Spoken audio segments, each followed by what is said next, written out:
जरा कल्पना कीजिए, रात का घुप अंधेरा, हजारों फीट की ऊंचाई और नीचे अटलांटिक महासागर की अथाह गहराई। हवा में उड़ रहा है 200 टन का एक विशाल कमर्शियल हवाई जहाज। अचानक उसके दोनों इंजन बंद हो जाते हैं और वो महज एक शक्तिहीन ग्लाइडर में तब्दील हो जाता है। आज के इस विश्लेषण में हम एविएशन इतिहास की सबसे रोंगटे खड़े कर देने वाली और सच कहूं तो सबसे चमत्कारिक घटनाओं में से एक पर नजर डालने जा रहे हैं। चलिए सीधे इस कहानी में गोता लगाते हैं। 306 लोगों से भरा एक आधुनिक जेट आखिर एक ग्लाइडर कैसे बन गया? अगस्त 2001 तक कमर्शियल एविएशन में ऐसा कोई रिकॉर्डेड केस नहीं था जहां फ्यूल लीक होने की वजह से बीच हवा में सारा फ्यूल ही खत्म हो गया हो। ना कोई ट्रेनिंग मैनुअल था, ना कोई चेकलिस्ट। ये सिर्फ एक तकनीकी खराबी की कहानी नहीं है, बल्कि ये दिखाती है कि कैसे छोटी छोटी गलतियों की एक पूरी चेन एक बहुत बड़ी आपदा को जन्म दे सकती है। कहानी की शुरुआत बिल्कुल नॉर्मल होती है।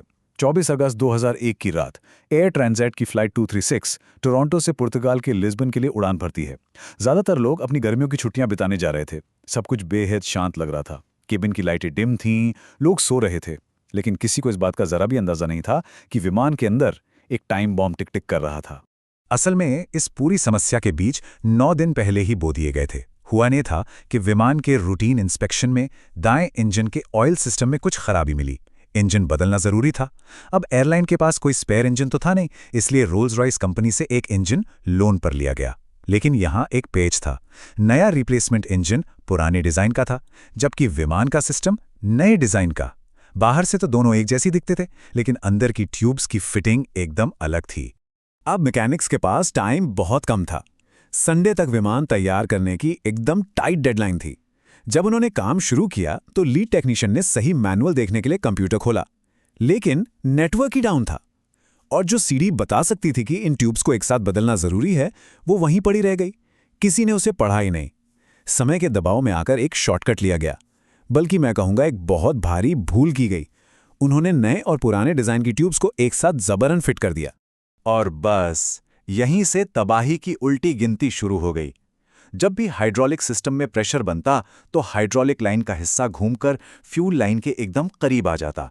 उड़ान के दौरान वाइब्रेशन तो होता ही है, तो लगातार 9 दिनों तक ये बेमेल ट्यूब्स एक दूसरे से रगड़ती रहीं और धीरे धीरे फ्यूल ट्यूब की दीवार घिसती गई, जिससे उसमें एक एल आकार की बड़ी दरार बन गई।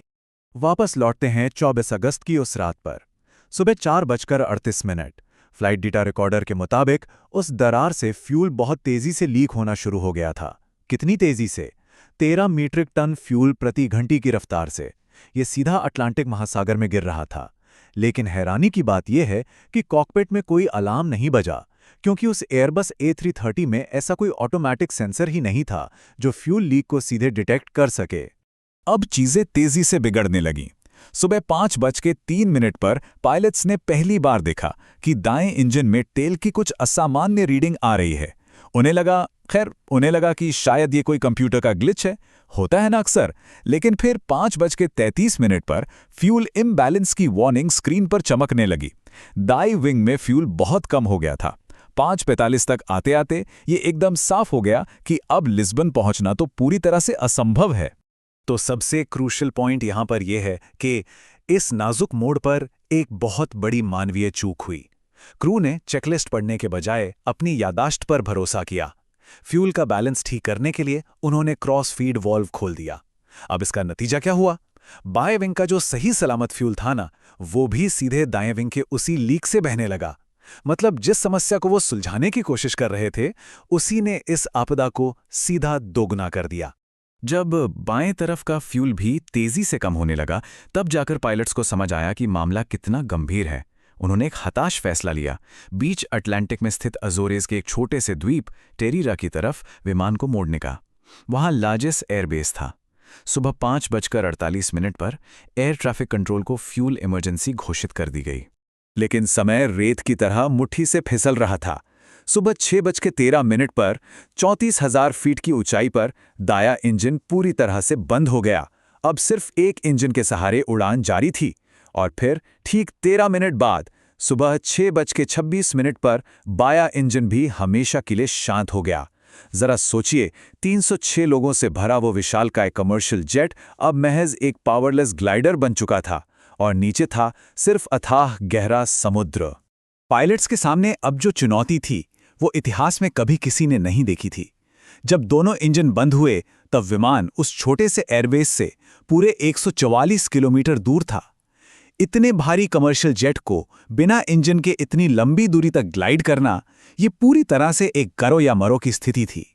इंजन बंद होते ही केबिन के अंदर जो हुआ वो रोंगटे खड़े कर देने वाला था। हवाई जहाज में जो एक लगातार गूंजने वाली आवाज होती है ना, वो अचानक एकदम गायब हो गई। सन्नाटा इतना गहरा था कि यात्रियों के कान बजने लगे।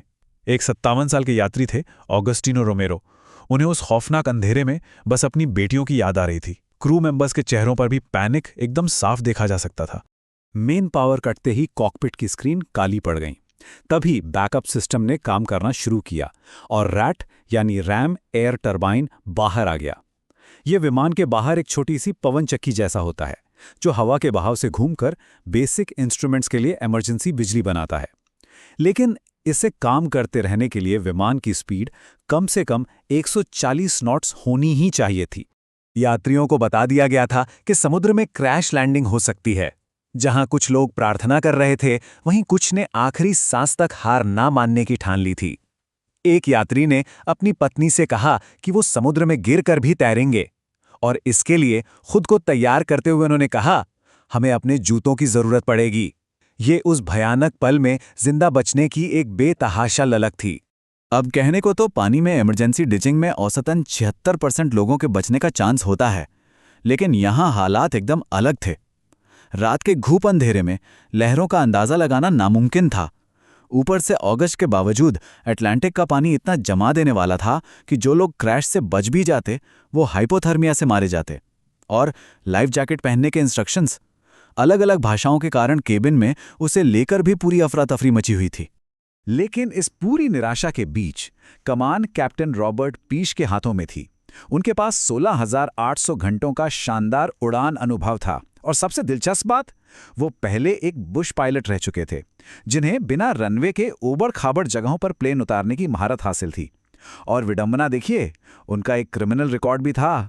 वो ड्रग तस्करी में जेल काट चुके थे, लेकिन उस पल उनका वही अपरंपरागत अनुभव और ठंडे दिमाग से काम लेने की क्षमता ही सबको बचाने की इकलौती उम्मीद थी। लैंडिंग का समय बेहद करीब आ रहा था। 6:31 पर वो 27,000 फीट की ऊंचाई पर थे। 6:36 पर कैप्टन को रनवे की चमकती लाइटें दिखाई दी, और फिर 6:43 पर लैंडिंग गियर नीचे आया, बिना इंजन के। ये सिर्फ एक वन वे टिकट था। अगर वो रनवे मिस कर देते तो वापस उड़कर दोबारा चक्कर लगाने का यानी गो अराउंड का कोई विकल्प ही नहीं था। बस एक ही मौका था। और फिर विमान ने वो नामुमकिन सफर तय कर लिया। दोनों इंजन बंद होने के बाद से लेकर जमीन पर उतरने तक यह भारी भरकम विमान बिना किसी इंजन पावर के पूरे 19 मिनट तक हवा में ग्लाइड करता रहा। इस उड़ान ने कमर्शियल एविएशन के इतिहास में एक ऐसा रिकॉर्ड बना दिया जो आज तक कायम है। हालांकि लैंडिंग कोई आसान काम नहीं था। सुबह 6:45 पर जब विमान जमीन से टकराया तो उसे धीमा करने के लिए इंजन का रिवर्स थ्रस्ट तो था नहीं। पायलट्स को एक्सट्रीम ब्रेक्स लगाने पड़े। इतनी जबरदस्त रगड़ लगी कि पहिए लॉक हो गए, टायर फट गए और लैंडिंग गियर से चिंगारियों के साथ लपटें उठने लगी। झटका इतना जोरदार था कि लोग अपनी सीटों से आगे की तरफ फेंका गए। लेकिन कमाल देखिए, 2 मिनट के अंदर सभी 306 लोग सुरक्षित बाहर थे। कोई भी नहीं मारा गया।